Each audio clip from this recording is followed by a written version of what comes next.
Student, this is Polity Lecture 8. In this Polity Lecture, we are seeing the judicial power of President, along with it, discretionary power of President. We are seeing judicial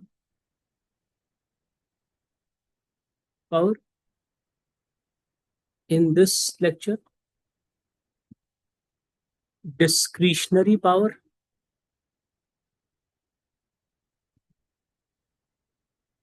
and emergency power.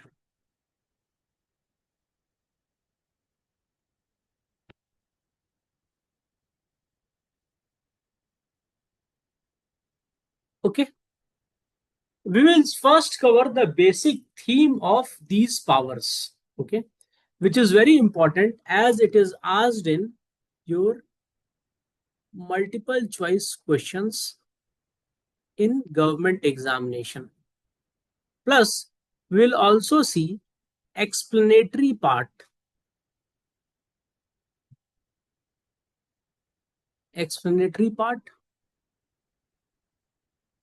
where required.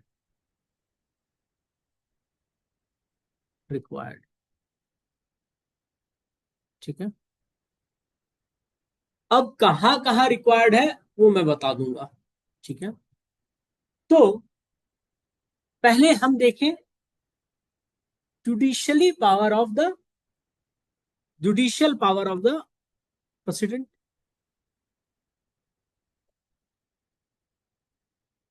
तो as per article 124, article 124, इसके तहत क्या होता है? The president appoints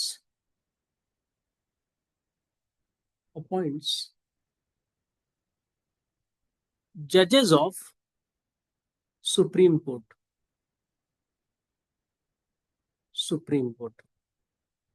This is very important. It is he who appoints the judges of Supreme Court. ठीक है, he also appoints judges of High Court as per Article 217. Judges of President appoints judges of High Court. ठीक है, process कैसे है appointment का वो हम लोग बाद में देखेंगे. This appointment is certainly done in consultation with the chief justice of India, right, और along with the chief justice of high court. ठीक है, कॉलेजियम सिस्टम एक्चुअली करता है, तो उसके ऊपर हम लोग जब आएंगे सुप्रीम कोर्ट या हाई कोर्ट जब पढ़ेंगे तो कॉलेजियम सिस्टम की बात करेंगे. But he is the appointing authority. Collegium system is the process. They will recommend the name to the president to appoint them as judges of Supreme Court or the High Court. We'll talk about it later in Supreme Court and High Court section. ठीक है, बस ये देख लीजिए, he is the person who appoints the judges of Supreme Court. Process is different. Okay, these are the judicial power. ठीक है, दूसरा क्या है? Article 143. It is very important and it will come in your examination MCQ. ठीक है, तो president is actually seeking opinion. President is seeking the opinion of whom? The Supreme Court. President is seeking the opinion of Supreme Court. अब supreme court से opinion लेने की जरूरत क्यों है प्रेसिडेंट को? ठीक है, तो ये जरूरत कब होती है? अगर प्रेसिडेंट ऑफ इंडिया के पास ऐसा कोई क्वेश्चन आए, ठीक है, या ऐसा कोई सिचुएशन आए, ठीक है, which is important, which is of public importance. If there is a question of law which comes to him, which is of public importance, if there is a question of law which comes to him,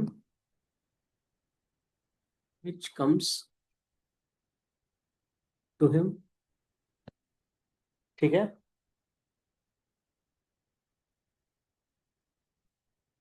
और fact of public importance. मैं example दूंगा आपको, ठीक है। और ऐसा कुछ जो कॉन्स्टिट्यूशन बनने से पहले कुछ ऐसा डिस्प्यूट अराइज हो, ऐसा legal dispute with regard to anything which was pre constitutional. For example कोई ट्रीटी हो, when we have given constitution of India, we have given us constitution of India after independence. तो pre constitution ऐसा कोई treaty हो India का, I mean British India का होगा, ठीक है। तो अब इंडिया आजाद हो गया है, प्री कॉन्स्टिट्यूशन ट्रीटी, ठीक है। और एग्रीमेंट, अग्रीमेंट और एनी कन्वेंशन, कन्वेंशन, कन्वेंशन मतलब ट्रेडिशन जो ब्रिटिश काल से इंडिया में मौजूद हो, ठीक है। तो उसको लेकर के अगर कोई डाउट हो तो प्रेसिडेंट किसके पास जाएगा ओपिनियन सीख करने के लिए? प्रेसिडेंट सुप्रीम कोर्ट के पास जाएगा। ऐसा किस आर्टिकल में लिखा हुआ है? ऐसा लिखा हुआ है आर्टिकल 143 में, ठीक है। अब देखिए आर्टिकल 143 में जो लिखा हुआ है, इस आधार पर प्रेसिडेंट सुप्रीम कोर्ट से जाएगा मांगने एडवाइस। पर जो एडवाइस सुप्रीम कोर्ट देगा टू प्रेसिडेंट, ठीक है, it is not binding on president. जरूरी नहीं कि president should accept this advice, ठीक है। It is not binding.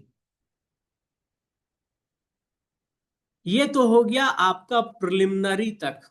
अब मेंस में क्या सवाल आ सकता है कि इसको थोड़ा डिटेल में बताएं। क्यों डिटेल में बताएं? क्योंकि अभी एक केस हुआ है government of Tamil Nadu versus RN Ravi, governor of Tamil Nadu,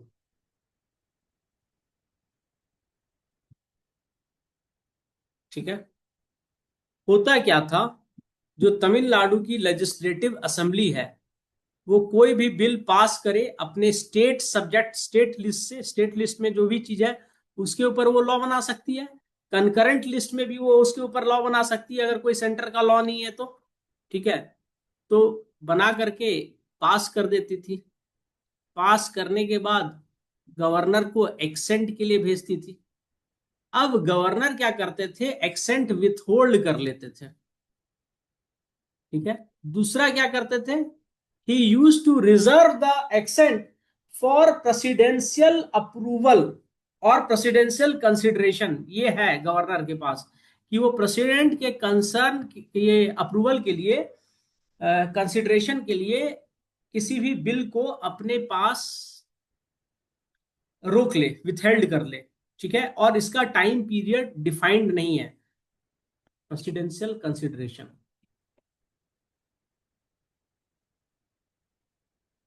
ठीक है। ऐसा करके उन्होंने 11 बिल का एक्सेंट विथहोल्ड कर रखा था, ठीक है। तो इसमें सुप्रीम कोर्ट ने एडवाइस दिया कि you cannot withheld it for beyond A limited period of time, beyond A limited period of time,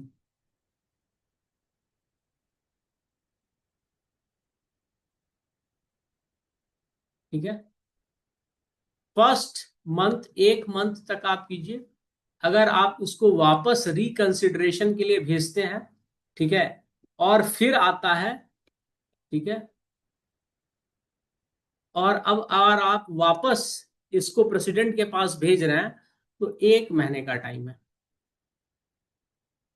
ठीक है। 1 महीना, 1 महीना, 1 महीना जब आप उसको रिकंसिडरेशन के लिए भेजते हैं विथहेल्ड करके, दूसरा बार आप उसको विथहेल्ड कर देते हैं, जब आता है तो बोलते हैं प्रेसिडेंट के कंसिडरेशन में भेज रहे हैं, तो ये भी एक ही महीना तक आपके पास रहेगा, आपको प्रेसिडेंट के पास भेजना ही होगा विद इन 1 मंथ टाइम।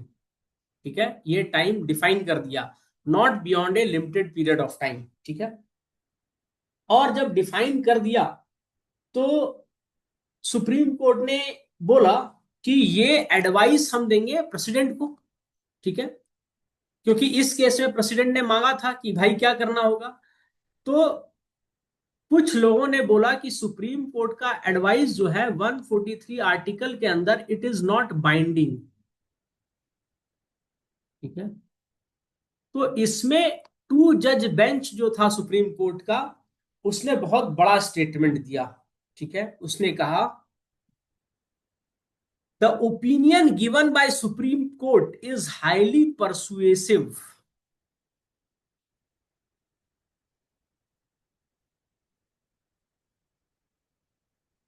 ठीक है, it is highly persuasive means it is of high value.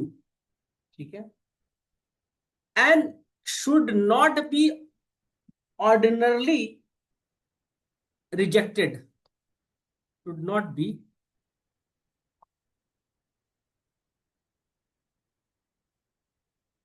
अच्छा शुड नॉट नहीं बोला है, बोला should be ordinarily reject, ordinarily accepted. ठीक है, हमने निगेटिव कॉनोटेशन बोला था, इसमें है शुड बी ऑर्डिनरली एक्सेप्टेड, मतलब नॉर्मल कंसीडरेशन में प्रेसिडेंट को एक्सेप्ट करना होगा। ये अभी स्टेटमेंट दे दिया है, ये बड़ा स्टेटमेंट है। ठीक है, चूंकि प्रेसिडेंट ऑफ इंडिया है इसलिए सुप्रीम कोर्ट में यहाँ पे नॉट शब्द का इस्तेमाल नहीं किया, should not be ordinarily rejected बोल सकता था, पर उन्होंने पॉजिटिव कॉनोटेशन से बोला कि मान ही लेना चाहिए। ठीक है, ये स्टेटमेंट किस केस में दिया, government of Tamil Nadu versus R N Ravi governor of Tamil Nadu. ये इंपॉर्टेंट है, मेंस में लिख दीजिएगा, नंबर आ जाएगा। ठीक है, यहां तक किसी को कोई डाउट है?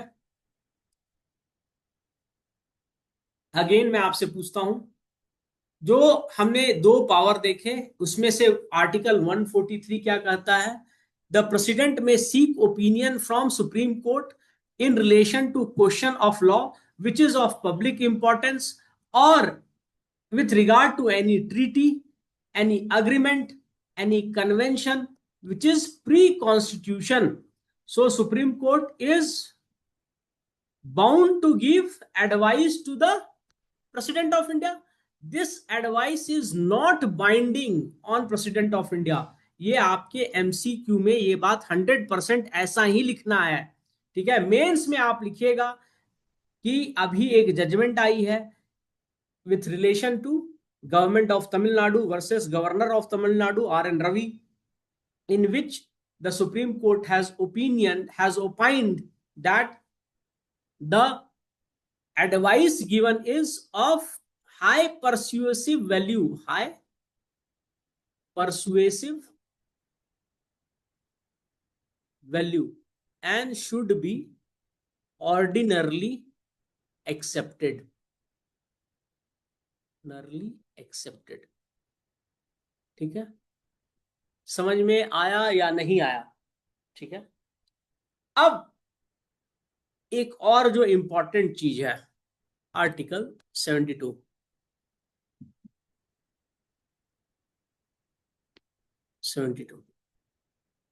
ये है आपका pardoning power of president of India. Power of president of India, इसको अलग पेज में कर देते हैं।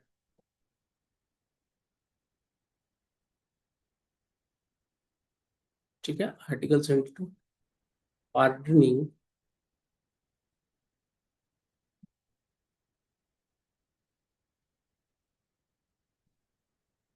पावर ऑफ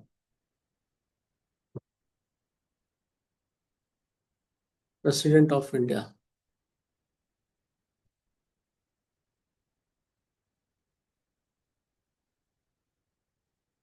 ठीक है,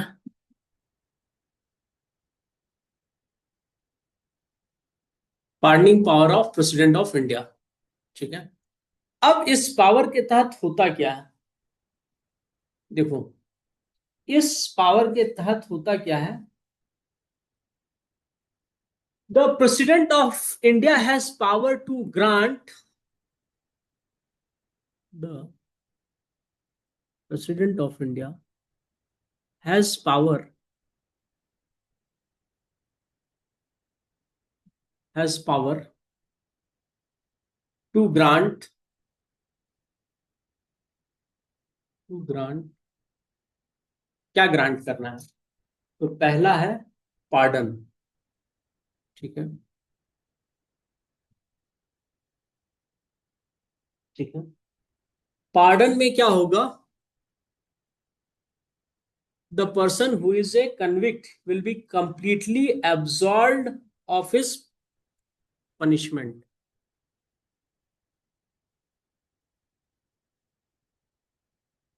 एब्सॉल्व्ड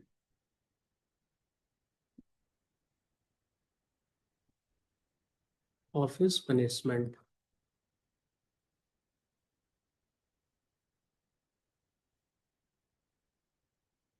ठीक है। दूसरा है कम्यूटेशन,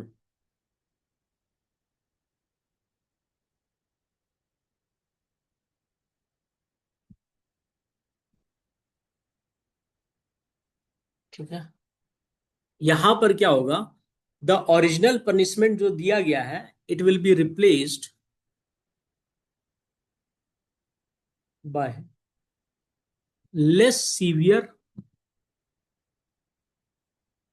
पनिशमेंट। देखो मान लो कोई लेडी है, ठीक है, सी हैज बीन कन्विक्टेड, ठीक है। Now when she has been convicted तो उनको पनिशमेंट बहुत हार्डशिप वाला दे दिया गया। जब जेल में अंदर आई तो पता चला सी इज प्रेग्नेंट, तो अब प्रेग्नेंट लेडी को आप ह्यूमैनिटेरियन ग्राउंड पर क्या करेंगे, लेस सीवियर पनिशमेंट देंगे ना, ठीक है। थर्ड, रिप्राइव, ठीक है। इसमें टेम्पररी, टेम्पोररीली सस्पेंड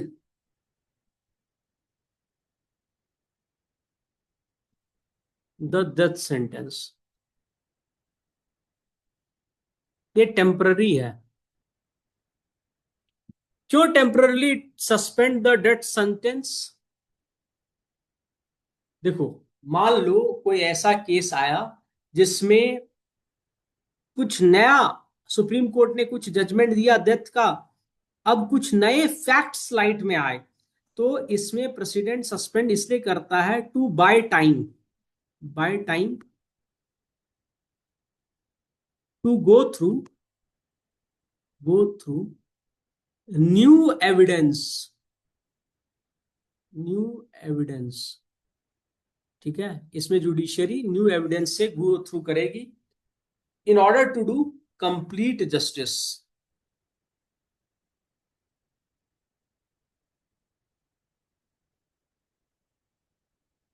ठीक है, in order to do complete justice. Fourth क्या है, respite,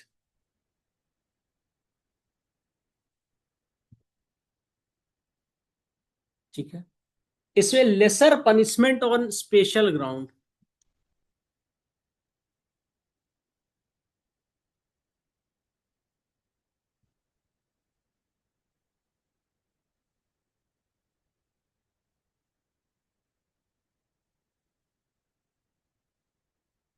on special ground.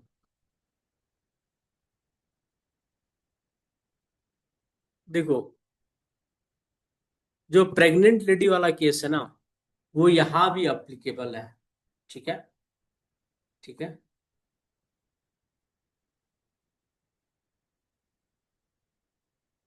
Special ground है, ठीक है। या फिर ओल्ड एज है, जजमेंट होते होते ही इतना टाइम लग गया कि जो कन्विक्ट है उसका एज बहुत ज्यादा हो गया, ठीक है। कम्यूटेशन का भी होता है कि replace by lesser severe punishment, क्योंकि आदमी अपील कर सकता है कि उसने जो ऑफेंस किया है, ठीक है, उसके प्रपोर्शन में पनिशमेंट नहीं मिला है। मान लो किसी ने चोरी किया और आपने उसको सजाए मौत दे दी, तो in proportion to his offence आपने पनिशमेंट नहीं दिया है, ठीक है, तो वहां कम्यूटेशन होता है। रेस्पाइट स्पेशल ग्राउंड है, ए ओल्ड एज और प्रेग्नेंट लेडी का केस यहां होगा, ठीक है, प्रेग्नेंट लेडी, ठीक है, यहां होगा स्पेशल ग्राउंड। यहाँ less severe commutation because of offence is not in proportion to punishment, ठीक है। फिफ्थ,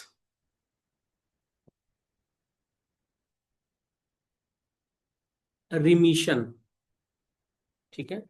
इसमें क्या होता है, period of punishment is reduced, period of punishment is reduced। क्यों reduced किया जाता है? पीरियड ऑफ पनिशमेंट reduce होता है, no change in nature of punishment.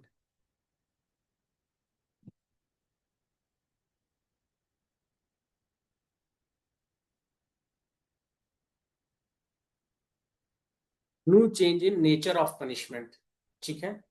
ऐसा क्यों करते हैं, ठीक है, देखो, किसी को मान लो 20 साल का सजा मिला है, ठीक है, हार्डशिप वाला, पर 12 साल गुजर रहे हैं, 12 years have been over, and this person has shown, he has displayed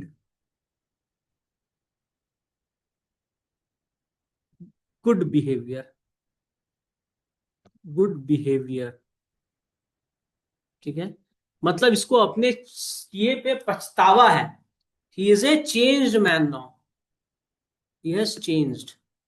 तो पनिशमेंट का पर्पस यही है ना कि जेल इसलिए भेजा जाता है कि आपका चेंज ऑफ हार्ट हो, ठीक है, चेंज ऑफ हार्ट।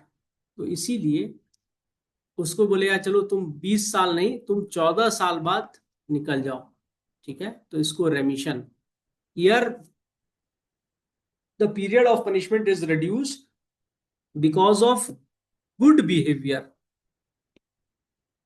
ठीक है, because the purpose of punishing people is that there must be change of heart, they must become better human beings।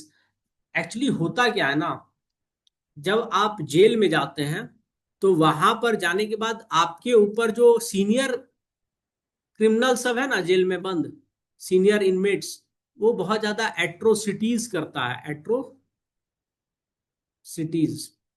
इस एट्रोसिटी के बदले क्या होता है, rather than becoming a gentleman और चेंज ऑफ हार्ट, ठीक है, you return as a hardcore criminal, hardcore criminal। Why?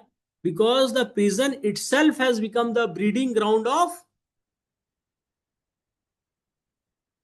ये यहीं पे चल रहा है, एम्प्लॉयमेंट एजेंसी का काम चल रहा है, रिक्रूटमेंट एजेंसी का काम चल रहा है कि भाई अच्छा आदमी आता है, थोड़ा बहुत गलती किया है तो उसको प्रिजन भेजा जाता है, पर द एट्रोसिटीज आर कमिटेड और they are recruited in the age a fresh entrant in a existing gang, ठीक है।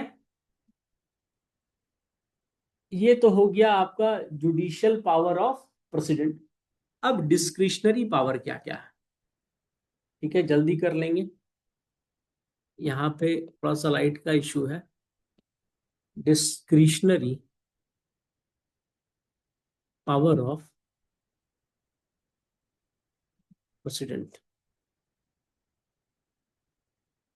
What are the discretionary power of president? देखो, in case of hung assembly, ऐसा तो होता नहीं है कि डिस्क्रिशनरी पावर हो, लेकिन हंग असेंबली, ठीक है, इन लोअर हाउस, ठीक है, किसी को कोई मेजोरिटी आया ही नहीं है। तो ये प्रेसिडेंट के ऊपर है कि वो लार्जेस्ट पार्टी को,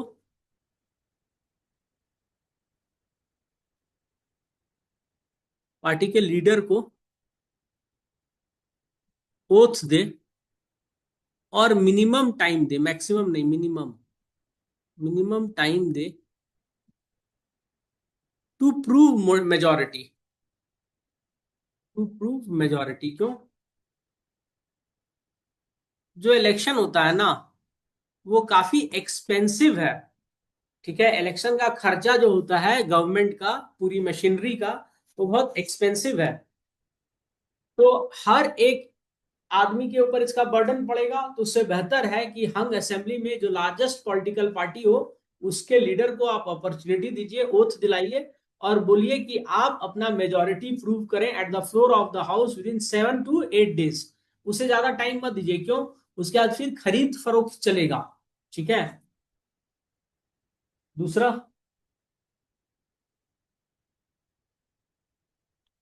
जब डेथ हो जाता है, जब डेथ हो जाता है प्राइम मिनिस्टर का तो क्या होता है?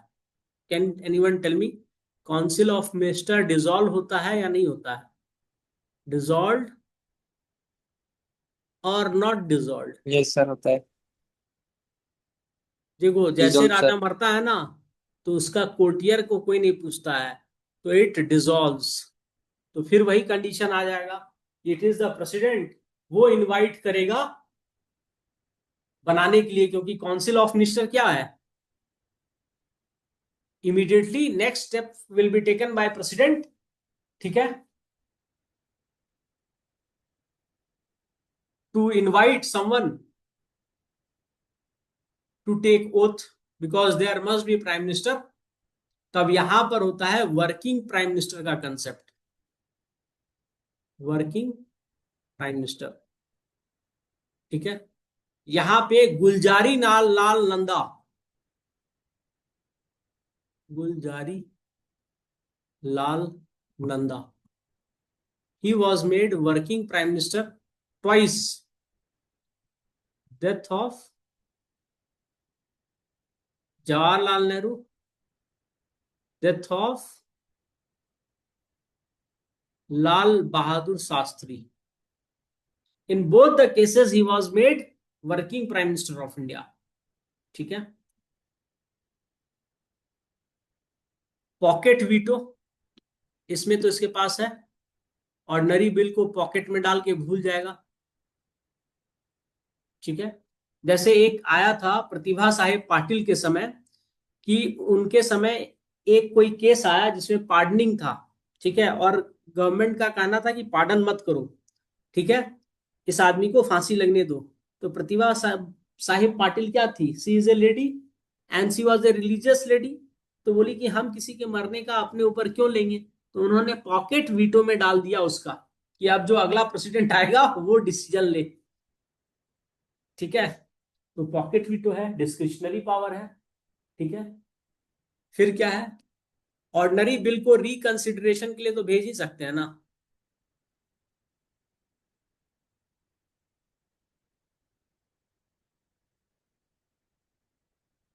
एंड फाइनेंशियल बिल टाइप भेज सकते हैं उसके रिकंसिडरेशन के लिए। ठीक है, सेकेंड, अच्छा ये कितना नंबर है? फोर्थ नंबर है। ठीक है, फोर्थ। फिफ्थ में क्या कर सकते हैं? रिकंसिडरेशन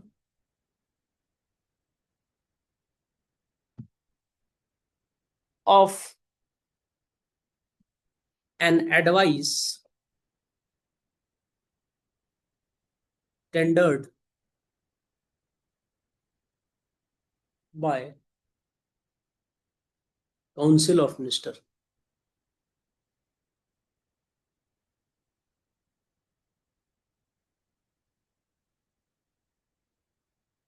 ठीक है, लालू प्रसाद यादव को जब डिस्क्वालीफाई कर दिया गया था ना from his membership because he was convicted in चारा घोटाला। ठीक है, तो under representation of people act of people act,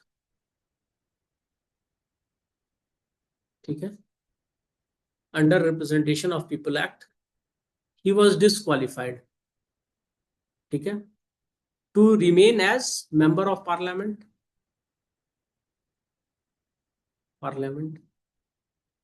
तो जो यूपीए थी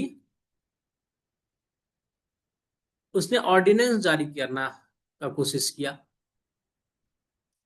ठीक है, और कोशिश किया, एडवाइस दिया प्रेसिडेंट ऑफ इंडिया को। प्रेसिडेंट ऑफ इंडिया काफी लर्नेड मैन थे, ठीक है, उन्होंने वापस किया, बोला रिकंसिडर कीजिए। जब इतना बड़ा आदमी रिकंसिडर करने के लिए कह रहा है तो फिर यूपीए ने इसको वापस नहीं भेजा। आपको याद है राहुल गांधी एक बार ऑर्डिनेंस फाड़े थे बाहर, बोले मैं नहीं मानता, ठीक है, उन्हीं की पार्टी ने ऑर्डिनेंस लाने के लिए एडवाइस दिया था, प्रेसिडेंट ऑफ इंडिया को ऑर्डिनेंस लाया था, प्रेसिडेंट ने एक्सेंट नहीं दिया और रिकंसिडर करने के लिए भेज दिए थे, पर राहुल गांधी ने वो थिएट्रिकल किया, क्योंकि डेमोक्रेसी में जनता वही देखना चाहती है तो वही किए, ठीक है। तो ये reconsideration of an advice tendered bye council of minister, ये उनकी डिस्क्रिशनरी पावर है, ठीक है। अब इमरजेंसी पावर बहुत ज्यादा हो रहा है, हम समझ रहे हैं, पर खत्म कर देंगे इमरजेंसी पावर में, ठीक है, एकदम शॉर्ट में, इससे ज्यादा का रिक्वायरमेंट नहीं है आपको एमसीक्यू में। अच्छा, एक है जो हमको आपको बताना था, ठीक है, मर्सी पिटिशन से रिलेटेड, ठीक है, तो वो अभी बता देते हैं या इमरजेंसी पावर डिस्कस करने के बाद बताएं? अभी बता देते हैं, ठीक है। आपका जो आर्टिकल 72 है, ठीक है, उसमें क्या बोला है? द प्रेसिडेंट हैव पावर, ठीक है, टू रिमिट दिस, ठीक है, sentences with regard to death sentences, ठीक है, जो डेथ सेंटेंसेस है उसमें विथ रिगार्ड टू उसके पास रिमिट करने का पावर है, ठीक है, पार्डनिंग पावर है, लेकिन भारतीय नागरिक न्याय संहिता जो आई है, ठीक है,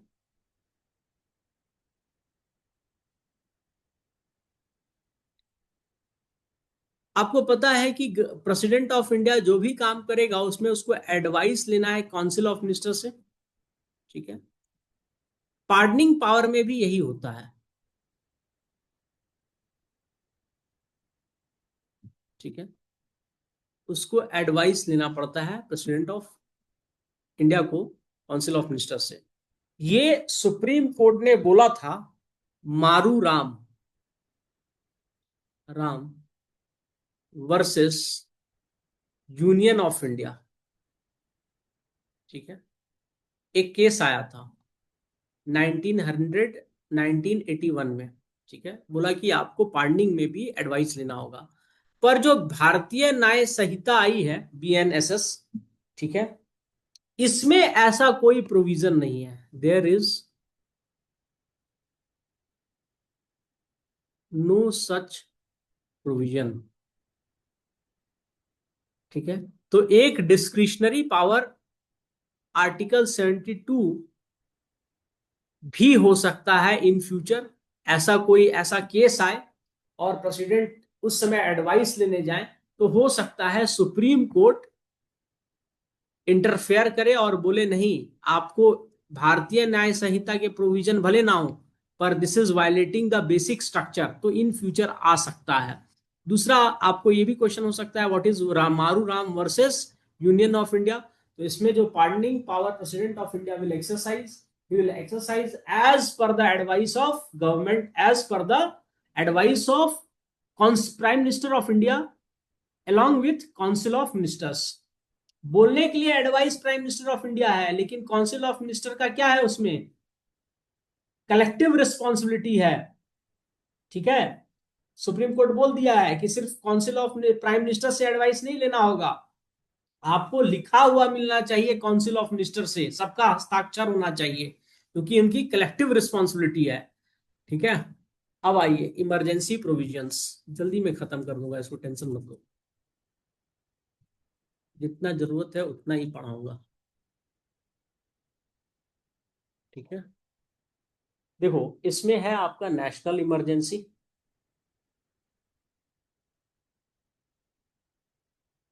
इमरजेंसी आर्टिकल 352। ठीक है, it can be proclaimed by the president of India on the ground of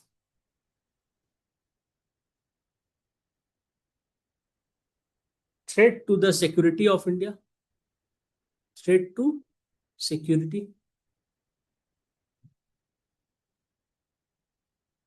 threat to security of India. दूसरा क्या हो सकता है,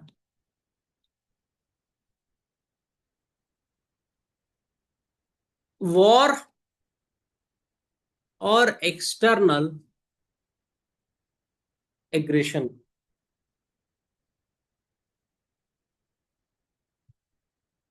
थर्ड, आर्म्ड रेबिलियन।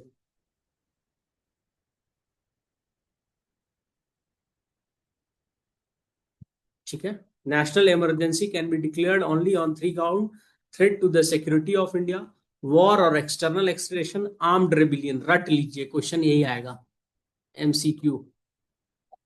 रट लीजिए तीनों provision, threat to the security of India, war और एक्सटर्नल एग्रेशन, आर्म्ड रेबिलियन, बाकी कुछ हो नहीं होगा। प्रीवियस प्रोविजंस थे, पढ़ा करके कंफ्यूज नहीं करना है, बस इसको रट लेना है। ठीक है, ये नेशनल इमरजेंसी के लिए है। ठीक, ठीक है, फिर है प्रेसिडेंशियल रूल,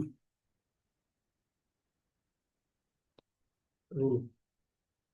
ठीक है, ये तब लगता है when the president of India is satisfied that the government of state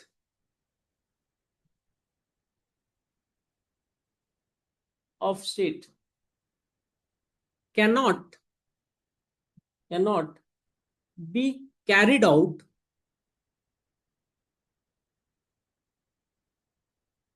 in accordance with constitution of India. Constitution of India या संविधान के आधार पर किसी भी स्टेट में अगर वहां की गवर्नमेंट रूल नहीं कर पा रही है, तब प्रेसिडेंशियल रूल उस स्टेट में लगेगा। इसका आधार क्या है,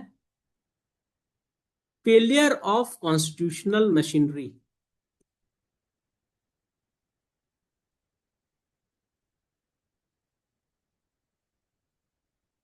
मशीनरी। ठीक है, दूसरा, जो सेंटर डायरेक्टिव्स भेज रहा है, यूनियन डायरेक्टिव्स, डायरेक्टिव्स सेंटर भेजता है। ठीक है, failure to comply, failure to comply, state जो सेंटर की डायरेक्टिव है उसको नहीं मान रही है, ठीक है, तो फिर प्रेसिडेंशियल रूल हो जाएगा। फॉर एग्जांपल नॉर्थ ईस्ट में जितने बॉर्डर वाले स्टेट्स हैं, ठीक है, उसमें कोई चीफ मिनिस्टर हो, वो बोले हम आपका बात नहीं मानेंगे, तब इसकी गवर्नमेंट डिसमिस होगी, प्रेसिडेंशियल रूल लगेगा। ठीक है, एक एग्जांपल दिया, हो सकता है कहीं भी इंडिया में हो सकता है। तो failure to comply union directives, क्योंकि नॉर्थ ईस्ट है और नॉर्थ ईस्ट में सारे स्टेट बाउंड्री शेयर करते हैं, और वो सारे कंट्रीज में आपको पता ही है क्या क्या चल रहा है, रोहिंग्या चल रहा है, कहीं पे स्टूडेंट आंदोलन चल रहा है, कहीं पे रिबेलियन चल रहा है, कहीं पे चाइना का अपना पॉलिसी चल रहा है, तो इसलिए वैसा एग्जाम्पल दिया। प्रेसिडेंशियल रूल किसके अंदर आता है, आर्टिकल 356। ये भी क्वेश्चन आएगा, president rule comes under which article, article 356। National emergency comes under which article, article 352। ठीक है, अब है आर्टिकल 360, इसमें है फाइनेंशियल इमरजेंसी। ठीक है, क्या है फाइनेंशियल इमरजेंसी? देखो, जब इंडिया के पास सफिशिएंट क्रेडिट ना हो, ठीक है, सफिशिएंट क्रेडिट ना हो या फाइनेंशियल स्टेबिलिटी नहीं हो, स्टेबिलिटी, ठीक है, हमारा भी पाकिस्तान की तरह हालत हो जाए, 10,000 रुपया किलो आटा हो जाए, भगवान ना करे, पाकिस्तान में हो गया है, ठीक है, तो उस समय फाइनेंशियल स्टेबिलिटी के, फाइनेंशियल इंस्टेबिलिटी हो गया है, ठीक है, फाइनेंशियल इंस्टेबिलिटी, क्रेडिट फैसिलिटी का इशू हो गया है, तब फाइनेंशियल इमरजेंसी घोषित होगा। तो इससे क्या होगा, फालतू का खर्चा काटा जाएगा, सिर्फ नेसेसरी चीजों पर खर्चा किया जाएगा, तो उसको कहते हैं फाइनेंशियल इमरजेंसी। जितना भी मिनिस्टर है सबके पास 10-10 गाड़ी है, सब गाड़ी को हटाया जाएगा, पेट्रोल उतना ही दिया जाएगा जितना जरूरी है, एसी वेसी सबका फालतू जो बिल बन रहा है उसको काटा जाएगा, 1.5 लाख रुपया उनको मिलता है अलाउंसेस, वो सब हटाया जाएगा, ठीक है, पर ऐसा नहीं होगा, गरीब आदमी का ही अलाउंसेस काटा जाएगा, ठीक है, जैसा भी है, अब तो बदल रहा है दुनिया, तो काफी कुछ हो रहा है। एक छोटा सा टॉपिक है, खत्म कर लीजिए, खत्म हो जाएगा प्रेसिडेंट, क्या है, कॉन्स्टिट्यूशनल लिमिटेशन। जो 3 वीडियो हुआ है ना, ये तीसरा वीडियो है in series with president of India, इसके से ही आपको 5 से 6 क्वेश्चन आएगा आपके एग्जाम में, ठीक है, कॉन्स्टिट्यूशनल लिमिटेशन। तो क्या है constitutional limitation? Article 74 clause 1, it state the president of India shall exercise all his executive power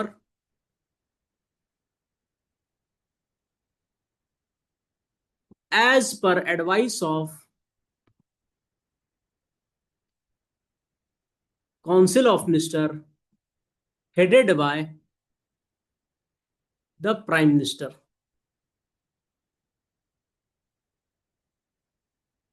ठीक है। दूसरा, आर्टिकल 75 क्लॉज 1, ये क्या बोलता है, president of India will appoint council of minister as per advice of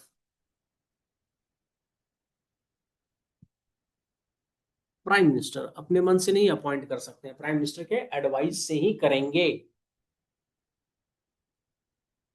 ठीक है। आर्टिकल 75(3), ठीक है, एग्जीक्यूटिव पावर का आपने देख लिया, आर्टिकल 74 में बोला गया है, 75(3) में क्या बोला है, president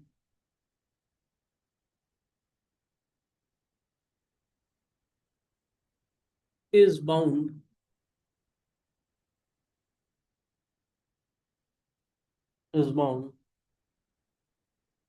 to the advice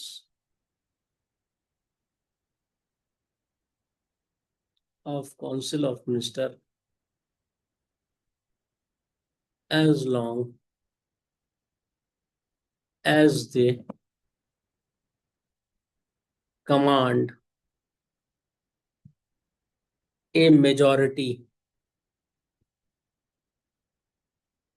in लोक सभा।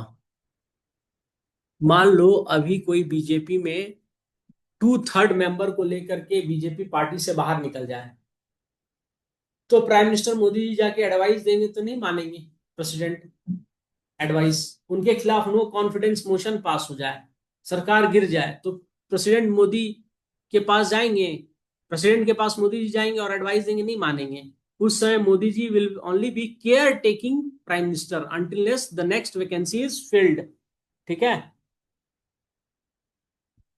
आर्टिकल, अब इतना लिख ही लिया है तो ये भी लिख दो, article 53, it states that president of India shall exercise all his duty, exercise CISE होगा, CISE, all his power in accordance with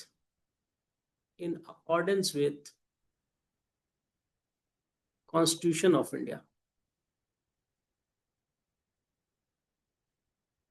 देखो खत्म हो गया। और यही तीन से कम आपको 3 से 4 क्वेश्चन आपका एग्जाम में बनेगा, यही 3 वीडियो से। तो वीडियो देखिए, नोट्स बनाइए और कम से कम 3 से 4 बार देखिए, ठीक है। और फिर एमसीक्यू सॉल्व कीजिए, ठीक है। प्रीवियस ईयर हम लोग एमसीक्यू सॉल्व करेंगे, पहले ये खत्म हो जाने दीजिए। President, vice president, supreme court, high court, DPSP, fundamental right, उसके बाद हम लोग सॉल्व करेंगे, ठीक है।